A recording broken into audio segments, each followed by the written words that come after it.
In this video, I found a secret inside of my restaurant that can literally double your customer count. So there's been a bunch of new players coming into my restaurant, and they have been trying to figure out how to get a ton of customers. And I found a secret way that literally anyone can use that can just double your customer count. And yeah, it's pretty insane, and I'm pretty sure like barely anybody knows about this. So yeah, I'm gonna show you guys exactly what that is later in the video. So yeah, let's get into it right now. So I'm assuming a pretty decent amount of the players in this game currently are pretty new, and I'm gonna go ahead and put something on screen right now. As you can see, it is extremely important to buy more floors, because the more floors you purchase, the faster customers will start to appear in your restaurant. So as you can see, if you only have one floor, you get customers from every 8 to 18 seconds. So yeah, that's definitely very slow. And it gets incrementally faster and faster for each floor you unlock, to the point where when you get 10 floors, you get a customer every 0.5 seconds to every 2 seconds. So yeah, buying floors is definitely extremely important, not only for the layout I showed in the last video, but also to get customers way faster. And this isn't even the actual secret I have for you guys. And I'm not gonna lie, this secret does kind of require you to have a pretty good computer, and that is by using an FPS unlocker. What that basically does is that since Roblox is capped at 60 frames per second, it basically uncaps your frames and you're able to play games a lot smoother. So currently right now I have it off, so I'm only getting up to 60 frames. But if you open it and you're getting more than 60 frames per second, you literally get customers so much faster. And you guys probably don't believe me, but that is why I'm going to show you guys on the customer served right here. So I'm going to be proving it to you guys by doing 5 minutes with the FPS unlocker off and 5 minutes with it on to see how many more customers we can get. So yeah, I'm going to go ahead and sit here and wait for 5 minutes to see how many more customers we can get with the FPS unlocker disabled. Yeah, I'll be back in a second and you guys can see how many customers I get in 5 minutes.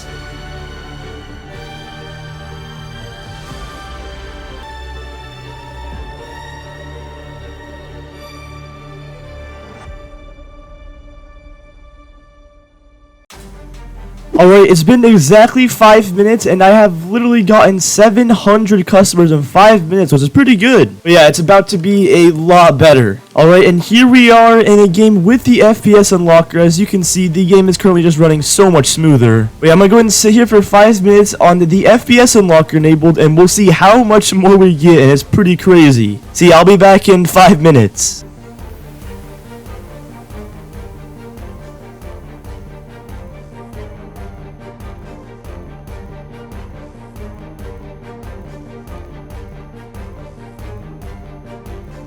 Five minutes later. Alright, we are back, and it's been just around 5 minutes. It hasn't been exactly 5 minutes, but it's been pretty much the same time. And I have gained a little bit over 1,000 customers in those 5 minutes.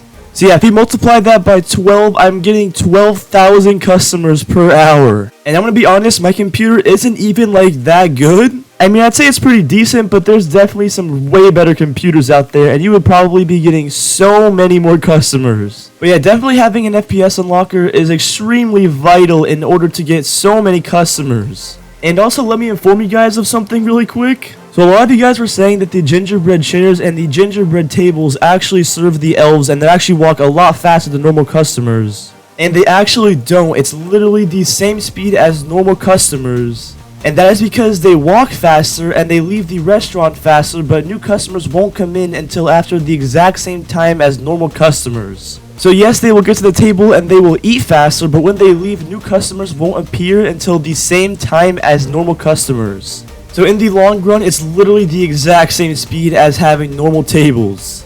But yeah, a lot of you guys were saying in the comments of which tables to use, and I highly suggest you guys use the pirate tables. At least for those of you guys that are towards somewhat of endgame and can get the best items that you can get for free, because the pirate customers do pay out the most money that you can get for free, and are also a 2x1 table. And also the UFO table is also very bad because it literally is a 2x2, so it takes up so much more space. So yeah, definitely do not use this table, only use the pirate table for those of you guys that do not have Robux, or for those of you that did not play back in the day and don't have the corrupted set. But yeah, a lot of you guys left questions in the last video, and I tried my best to answer as many of them as I could. And I also provided the layout that I did use in the last video, so make sure you guys head over and watch the last video so you guys can see the layout that I did use. Yeah, if you guys have any questions regarding the layout, let me know in this video, and I'll try my best to answer them again as well. And also, I'm not sure if a lot of you guys have seen this yet. The developer of my restaurant actually mentioned that they're going to stop having the huge chef cat available when there's 50,000 of them. So currently, at the time I'm recording this video, I think around 10,000 exist. Yeah, if you guys are seeing this video, make sure you get the huge chef cat as fast as you can, because it's not going to be ever available for much longer at all. But yeah, something else that probably contributes to me getting so many customers is the boost that I do have. As you can see, I have 6,000 minutes of the rush hour boost and 200 minutes of the double profits. And you guys probably think I spent like so many Robux on this, but if you guys were OGs to the game, they actually do have haunted wishing wells, which I do have a ton of, and whenever you claim them, they pretty much just give you a ton of boosts. So yeah, as you can see, I have a pretty decent amount of them on like multiple stories as well. So yeah, these things are pretty overpowered. And whenever they decide to add back the global market, you will be able to purchase them. It's just going to cost a decent amount of cash in game. But yeah, the market is still down, and I honestly have no clue why it is. It should be back soon, hopefully. But yeah, once it is, you should be able to get every single item that I have inside of my restaurant. But yeah, the haunted wishing wells are definitely extremely helpful, and I mean, I'm sorry you guys don't have them for those of you that don't. But yeah, as you can see at the bottom, I literally have 2,600 cauldrons. So once they add the global market back, I'll be able to sell a lot of stuff.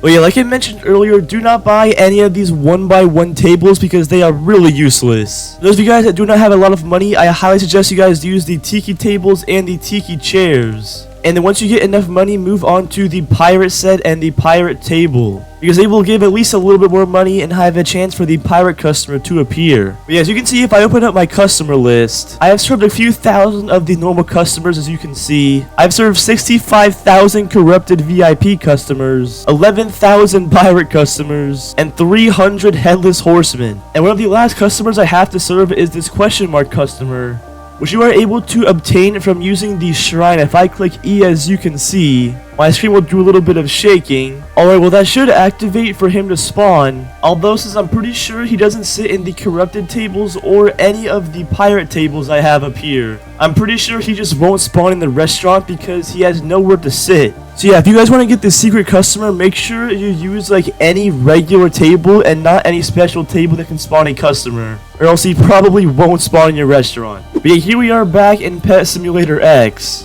And there have been a lot of you guys that have been completing the Chef Cat quest, to the point where there is 6,491 that exists already. And for some reason I can't see the wrap right now, but it was around like 50 billion, I think. So yeah, this thing has literally dropped so much in value. And I guess I should be pretty thankful that I did trade my huge chef cat for a normal huge cat. But yeah, that pretty much is everything for the video. Make sure you guys subscribe to the show because I'm on the road to 100k subs, and I'd appreciate if you subscribe. But yeah, thank you boys for watching, and I'll see you guys in the next one.